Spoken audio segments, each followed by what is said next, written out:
पशुओं को भूनता है, रांधता है, नष्ट करता है। कैसे कैसे निर्दयी लोग। वो तड़प रहा है जी, उसको आग में ऐसे बांधे हुए है। किसके लिए? इस असेंद्री के लिए।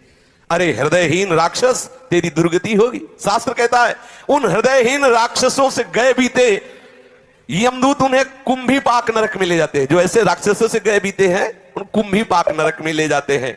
और फिर क्या करते जानते हो? खोलते हुए बड़े बड़े कड़ा है, जैसे पकौड़ी उबाली जाती है उसमें डाल दिया। अब मरना है नहीं, मरना है नहीं। मरना हो तो चलो 2 मिनट में भुन गए ना, खूब खोलो खेलो। अब हाँ, उसी में आग में कढ़ाई में जो तेल पड़ा है खूब खेलो आनंद से। कितने बोले? 1 कल्प तक। अब जलो उसी में। जो मनुष्य इस लोक में अपनी माता को गालियां देता है, माता को पीटता है, पिता को गालियां देता है, पिता को पीटता है, वैष्णव द्रोह करता है, विदज्ञ जनों का विरोध करता है, शास्त्रों की निंदा करता है, उस पापी को यमदूत कालसूत्र नरक में ले जाते हैं। 10,000 योजन का घेरा है। 1 योजन का मतलब 4 कोस। 10,000 का मतलब कितना हुआ? 40,000 कोस की भूमि है। और वो तांबे की तरह है और आग से लाल है भूमि, पूरी भूमि लाल है। ऊपर से भयंकर प्रचंड सूर्य का ताप, नीचे से जलती हुई अग्नि, और ये 10,000 योजन का घेरा। वहां उसे छोड़ दिया जाता है। दौड़ो, बस दौड़ते रहो। कितने दिन तक? कल्पों तक दौड़ते रहो, भुनो, लो आनंद। तुम्हें समय दिया गया है। अभी पीछे सत्संग में बोला था कल या परसों कि 70 वर्ष, 80 वर्ष, 90 वर्ष जो चाहो कर लो, लेकिन इसका परिणाम तुम्हें भोगना पड़ेगा। ऐसा मत सोचो। आंख मूंद, कबूतर बिल्ली को देके आंख मूंद लेता है कि अरे कुछ नहीं, बिल्ली तो बिल्ली छोड़ देगी क्या? वो तो एक ही झपटा में उसे खा जाएगी। ऐसे तुम आंख मूंद लोगे, अरे सब शास्त्र ऐसे ही है। ऐसे नहीं है। यहां तो ब्याज में मिलता है कैंसर, ये नाना प्रकार की सड़न गलन, ये ब्याज है। मूल तो यमपुरी में भोगो चल के। अब वो बेचारा इतनी लंबी भूमि में भागता रहता है, जलता रहता है, मरना है नहीं।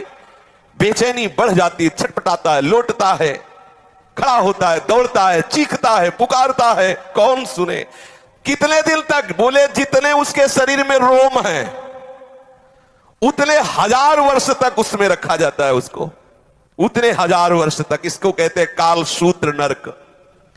जो पुरुष बिना आपत्ति आने पर वैदिक मार्ग का उल्लंघन करके पाखंड पूर्ण धर्मों का आश्रय लेता है, वैदिक मार्ग की अवहेलना करता है, वैदिक सिद्धांतों को गालियां देता है, उसे यमदूत ले जाते हैं कोड़े से मारते हुए। और नरक में 80 पत्रवन नरक है। उसके जो पत्ते हैं वो तलवार जैसे हैं। ऐसे पेड़ के ऊपर फेंक दिया जाता है, टुकड़े टुकड़े हुआ, गिरा, फिर फेंक दिया गया। बस यही लीला चलती है, फेंकते रहो ऐसे। यमदूतों की ड्यूटी तो फेंकते रहो ऐसे। कितनी बार वो बार बार मूर्छित होता है। वो उस समय विचार करता है अपने कुकर्मों को याद करके, हाय मैंने शास्त्र विरुद्ध आचरण की, शास्त्र की निंदा की, अवहेलना की, इसलिए मुझे दुख मिल रहा है। जो इस मृत्यु लोक में राजपद पर या राज कर्मचारी पद पर है और ये जानता है कि ये मनुष्य निरपराध है, लेकिन धन आदि के लिए या किसी बल प्रयोग की उसमें आकर के वो उसे दंड दे देता है, तो उस महापापी को सूकर मुख नामक नरक में गिराया जाता है। आपको अधिकार मिला है, भगवान ने आपको जगत की सेवा दी है। यदि आप जानते हो कि ये बिल्कुल अपराध रहित है और आप किसी के पैसे देने से या किसी के बल के दबाव में आकर उसे दंड देते हैं, तो आपको नरक की प्राप्ति होगी। महाबली यमदूत उसको ले जाते हैं और क्या करते हैं? पहले उसके ऊपर कूदते हैं, फिर इसके बाद कोल्हू में उसे पेरा जाता है। कोल्हू में, जैसे गन्ना पेरा जाता है ना, ऐसे कोल्हू में पेरा जाता है। जो यहां बड़े पदों में होकर के निरपराध लोगों को सताते हैं, निरपराध लोगों को दंड देते हैं, उनको यमराज के दूत फिर वहां पहले पैरों से कुचलते हैं, फिर कोल्हू में पेरते हैं।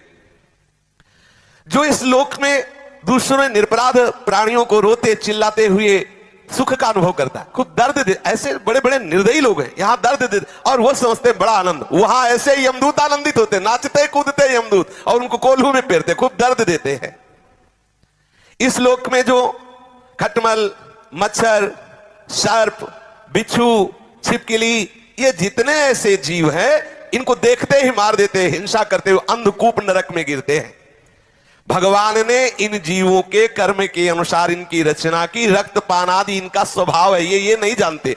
मच्छर ये नहीं जानता कि हम काट रहे हैं तो इनको दुख होगा, वो नहीं जानता। उसका जैसे हम भोजन पाने के लिए अन्न आदि पाते हैं, ऐसे वो उसका भोजन रक्त भगवान ने निश्चित किया, उड़ा दी। बोले अगर मच्छर नहीं मारेंगे तो नाना प्रकार के बुखार वाले रोग पैदा हो जाएंगे। सच्ची मानिए, जब रोग पैदा होना होता है तो हो ही जाता है, रोग पैदा ना हो तो रोग अगर नहीं होना ना तो आप खुले मच्छरों में बैठे रहो, नहीं का। हाँ, आप अपना बचाव पक्ष कीजिए, मच्छरदानी लगा लीजिए, पहले से ऐसी औषधि आदि कर लीजिए कि आपने यहाँ छिड़काव कर लीजिए, लेकिन आप मच्छर को मारे, आप छिपकली को मारे, आप सर्प को मारे, बिच्छू को मारे, ऐसा हमारा शास्त्र अलाउ नहीं करता कि आप मारे, ऐसा नहीं।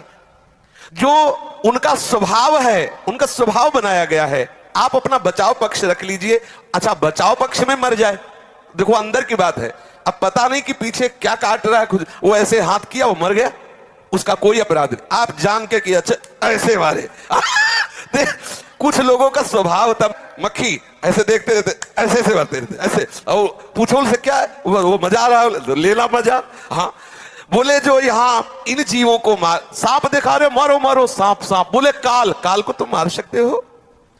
जितने यहाँ मच्छर, जू, रेंगने वाले सांप या पशु पक्षी मृग मक्खी जो भी, इनसे तुमने जो इनको मारा, इनको द्रोह किया, तो आप समझ लीजिए कि ये पाप आपको नरक ले जाने वाला है, आपका रोगग्रस्त शरीर होगा, बहुत कष्ट भोगने पड़ेंगे। इसलिए अंधकूप नरक से बचना तो किसी जीव की हिंसा करना बिल्कुल ठीक नहीं है।